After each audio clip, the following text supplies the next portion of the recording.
ជំរាបសួរបងប្អូនម្ចាស់ចំការចន្ទទីទាំងអស់គ្នាថ្ងៃនេះខ្ញុំលើកប្រធានបទនិយាយអំពីក្រោយភ្លៀងហើយបាទភ្លៀងទៀតតើចន្ទទីរបស់យើងមានស្ថានភាពបែបណាហើយយើងគួរតែប្រើថ្នាំប្រភេទអីបាទឬក៏ប្រភេទអីដើម្បីទី1ទប់ទល់នឹងកត្តាអាកាសធាតុដែលអ៊ូលអាប់កុំឲ្យស្វិតទី2យើងធ្វើបែបណាកុំឲ្យចន្ទទីរបស់យើងហ្នឹងក្រៀមផ្កាបាទហើយចំណុចមួយទៀតគឺយើងធ្វើបែបណាកុំឲ្យក្តឹបរបស់យើងនឹងដែលចេញហើយស្វិតបាទហើយធ្វើឲ្យក្តឹបធំលឿនល្អការពារនៃការជ្រុះឬខូចក្តឹបរបស់យើងបាទអញ្ចឹងនៅវីដេអូនេះគឺខ្ញុំនឹងឲ្យបងប្អូនមើលបច្ចេកទេសឬក៏កន្លឹះនៃដំណាំចន្ទទីក្រោយភ្លៀងធ្លាក់បាទដែលជាម្ចាស់ចំការអតិថិជនដែលគាត់កំពុងតែរើសផងបាទហើយកំពុងតែចេញក្តឹបបន្តមកជារឿយនេះអញ្ចឹងនៅវីដេអូនេះគឺខ្ញុំនឹងនិយាយសម្រាប់ចែកជូនបងប្អូនទៅនឹងបច្ចេកទេសមួយចំនួនហើយនឹងប្រភេទថ្នាំអញ្ចឹងមុនចូលដល់ប្រធានបទខាងលើនេះគឺសូមឲ្យបងប្អូនជួយ Subscribe Channel YouTube របស់យើងខ្ញុំម្នាក់មួយផងដើម្បីទទួលបានវីដេអូថ្មីហើយចំពោះដែលបងប្អូនដែលគាត់មានដំណាំកៅស៊ូដែរគាត់អាចមើលនៅក្នុង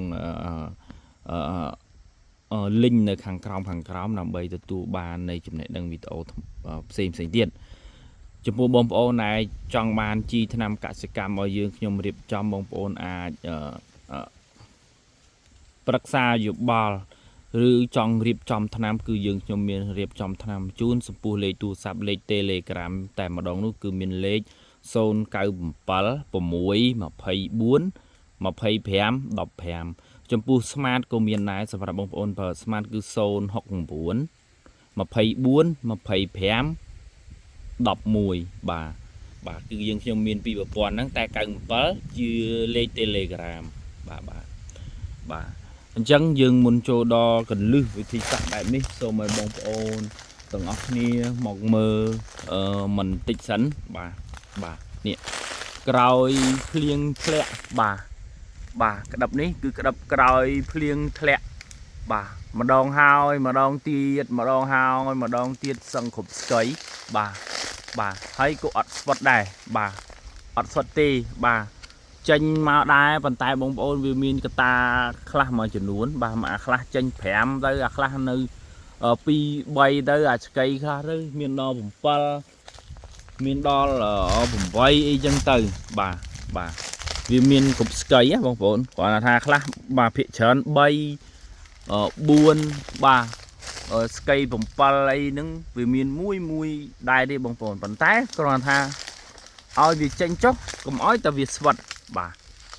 កុំឲ្យតែវាស្វិតបាទឃើញទេមានសឹងគ្រប់ដើមបងប្អូនបាទវាមានសឹងគ្រប់ដើមហ្នឹងបាទអញ្ចឹងតិចទៀតខ្ញុំនឹងប្រាប់បងប្អូនថាតើយើងធ្វើបែបណាបាទយើងធ្វើបែបណាវាមានចេញជាហូរហែមកសួរបងប្អូនមួយចំនួនសួរថាស្វិតទេដូចជាមានដែរប៉ុន្តែវាមានតិចតួចបាទមានតិចតួចទេបាទខ្លះឃើញវាមានមួយតែឯងទៅតែវាចេញក្រោយ3 4 5អញ្ចឹងទៅបាទវាមានស្កៃខ្លះបាទច្រើនតិចច្រើនទៅតាមស្កៃបាទតាមស្កៃនីមួយសួរវានៅតែចេញបាទវានៅតែចេញអានេះជាចំណុចមួយសម្រាប់ចែកជូនបច្ចេកទេសជូនបងប្អូនអញ្ចឹងវិធីសាស្ត្រនៃការធ្វើសម្រាប់ដែលបងប្អូនបាញ់ថ្នាំមុនហ្នឹងណាបាទចំពោះបងប្អូនដែលប្រើពពួកកាល់ស្យូមហើយអានេះគឺចូលខែ3ថ្ងៃទី20ហើយបាទថ្ងៃទី20ហើយបាទចំពោះបងប្អូនដែលប្រើកាល់ស្យូមបូរុនពីអើយមកនៅក្នុងរដូវពីមុនមកបាទឆ្លងកាត់ព្យុះភ្លៀងក៏ប៉ុន្តែខ្ញុំប្រាប់បងប្អូនចំណុចពិសេសមួយសម្រាប់បងប្អូនដែលគាត់ត្រូវភ្លៀងជើងទី1បាទគាត់បាញ់កាល់ស្យូមបូរុនបាញ់អីហ្នឹង បងប្អូនមួយចំនួនគឺគាត់នឹងផ្កាគាត់នឹងឆ្លើយតបប្រាប់គាត់ហើយគឺទី1បាទផ្កាចាប់ផ្ដើមខ្មៅបាទក្រៀមបាទមិនស្រួលអាចស្វិតក្តឹបមែនទេបាទបើត្រូវបងប្អូនចំណុចកត់ទុកបាទក្នុងករណីមេឃអ៊ូលអាប់មិនសូវអំណោយផលចំពោះបងប្អូនដែលគាត់ចង់ឲ្យចន្ទីរបស់គាត់ទី1កុំឲ្យស្វិតទី2ឲ្យក្តឹបនៅល្អហើយចេញបាទសូមបងប្អូនចំណាំឲ្យកត់បិចទុកនៅក្នុងខែដែលមេឃកក់ខែនេះហើយឲ្យក្តឹបនឹងក្បាលរុយនៅអញ្ចឹង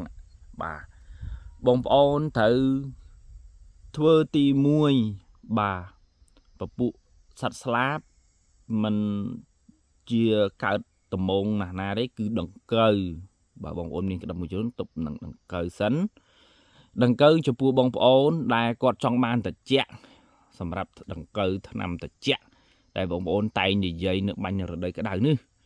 សូមបងប្អូនឲ្យចំណាំឲ្យតែទឹកសក្នុងដបបើប្រាប់ពីតម្រងទៅបងប្អូនពិបាកចាំតម្រងណាបាទវាមានតម្រង SC មានតម្រង ZC មានតម្រងEW បាទមានតម្រង CZ បាទអញ្ចឹងតម្រងជាច្រើនដែរបងប្អូនពិបាកនឹងកំណត់សម្គាល់អញ្ចឹងគឺខ្ញុំផ្ដោតតែមួយគត់គឺទឹកសនៅក្នុងដបបាទទឹកសនៅក្នុងដបនឹងគឺជាតម្រងពពុះត្រជាក់បាទពពុះត្រជាក់ហើយនេះគឺខ្ញុំចែករំលែកជូនបងប្អូនឲ្យស្វែងយល់បាទគឺចំពោះថ្នាំពពុះអាបាមេទីនតែមួយគត់ដែលជាតម្រងសេបាទបែបជ្រាបដូចពពុះពពុះ SC ឬពពុះសក្នុងដបដែរវាជាលក្ខណៈពិសេសតែមួយពពុះអាបាមេទីនហ្នឹងហើយជ្រាបដូចគ្នាបាទអញ្ចឹងចន្លោះតកៅនឹងបងប្អូនប្រើមួយណាក៏បានដែរបាទក្នុងនៅរដូវភ្លៀងនេះហើយបងប្អូនបាញ់ទៅលើវាដោយប្រើពពុះថ្នាំជំងឺដូចខ្ញុំតែងនិយាយប្រាប់បងប្អូនហ្នឹងបើសិនបើបងប្អូនមានថ្នាំពីសារធាតុទី1ដូចឧទាហរណ៍ឥឡូវបច្ចុប្បន្នភាពនេះគឺក្រោយភ្លៀងបងប្អូនមានប្រសិទ្ធភាពទៅលើវាមានពួកម៉ង់ហ្គហ្សែបបាទម៉ង់ហ្គហ្សែបឬមេតាឡាក់ស៊ីលហ្នឹងតែបច្ចុប្បន្នភាពបងប្អូនអត់សូវយល់ដឹងបើបងបច្ចុប្បន្ននេះថ្នាំច្រើនមកគឺពួកម៉ង់ហ្គហ្សែបដែលច្រើនមកពួកប្រូពីណេបបើមានប្រូពីណេបបូកម៉ង់ហ្គហ្សែបបងប្អូនគួរតែប្រើពួកប្រូពីណេបបូកម៉ង់ហ្គហ្សែបក្រោយភ្លៀងមកបងប្អូនបាញ់វាទៅឬក៏មេឃអ៊ូលអាប់បងប្អូនបាញ់វាទៅដើម្បីទី1រសាក្តឹបនេះរសាក្តឹបហ្នឹងកុំឲ្យស្វិតទី2គឺបាទទប់ទល់នៃផ្កាយើងឲ្យមានភាពស្រស់បំប្រងបាទប្រូពីណេបបូកមេតាឡាក់ស៊ីលបាទហើយចំណុចមួយទៀតចំពោះបងប្អូនដែលគាត់ប្រើពពុះថ្នាំផ្សះទៅលើវាបាទដែលក្រោយបងប្អូនប្រើពុះហ៊ិចសាច្រើនមកហើយអញ្ចឹងបងប្អូនអាចប្រើពពុះថ្លៃទៅលើវាគឺទី1ទៅលើពពុះបាទ AOC Strobin បាទខ្លះហៅ AOC Strobin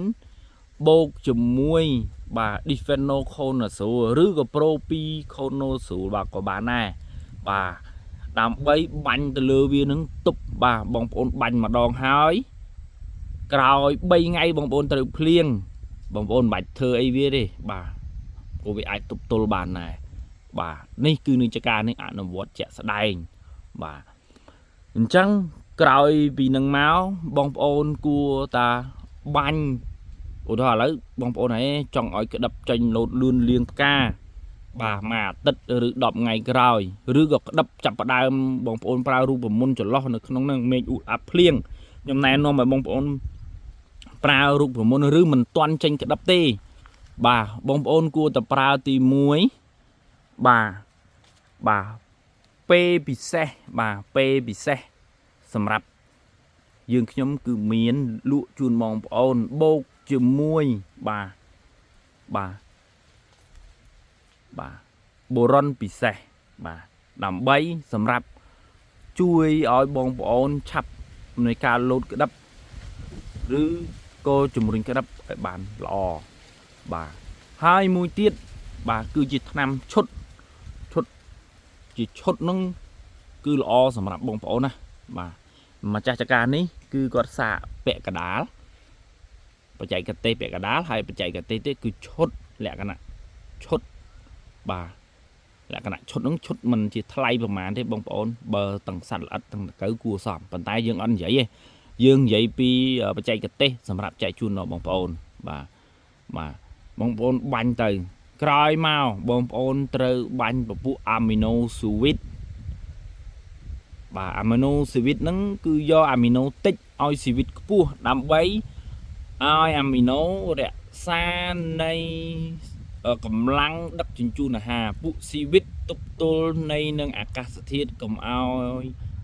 ha chăm mạnh của mọi việc xuất bà nâng cho nó còn nâng bà hay mùi vinh tiết trong pua bông ôn trâu lia cho mùi nâng năm trường ngư bà thì mớ trong vậy giống pe bị xét bồ ron bị xét bông ôn lia năm trường ngư banh từ lưu viết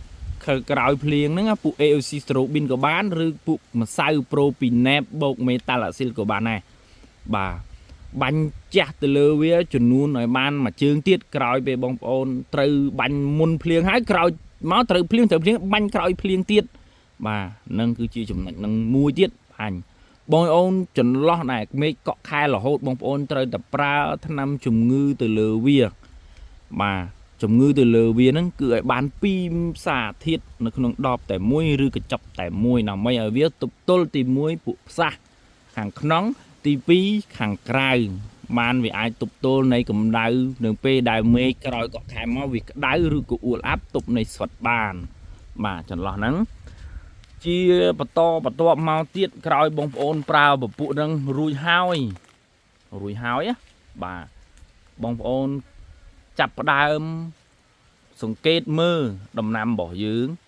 ta vì vọt ca sro rư cổ cream và sân bà sro rư cổ cream tích tuổi bông ôn prao phụ amino sweet bà bột pe bị xe là đại máu bà hai mơ làm lẹ cả nặng mình rúa dương prao năm chủng ngư từ lừa vì tiết hai bột sạch ắt rư gọi tật cấy bột cầm một màu bà này mạnh tư viên nâng tục tol bà viên nâng tục tol bà bánh tiết nâng dương bánh tiết làm bấy tục tol rư gọi đập dương chanh trắng bà dương tục tol bà ní trắng sầm rạp bông ôn cứ ơi bông ôn mơ tầng bà cứ vi chanh trắng bông ôn này nhé vi chanh trắng tầng bà chanh xăng khúc cây á bông ôn mơ đầm nam chanh đó nè chẳng videoខ្ញុំចែករំលែកប៉ុណ្ណឹងអញ្ចឹងសូមអរគុណ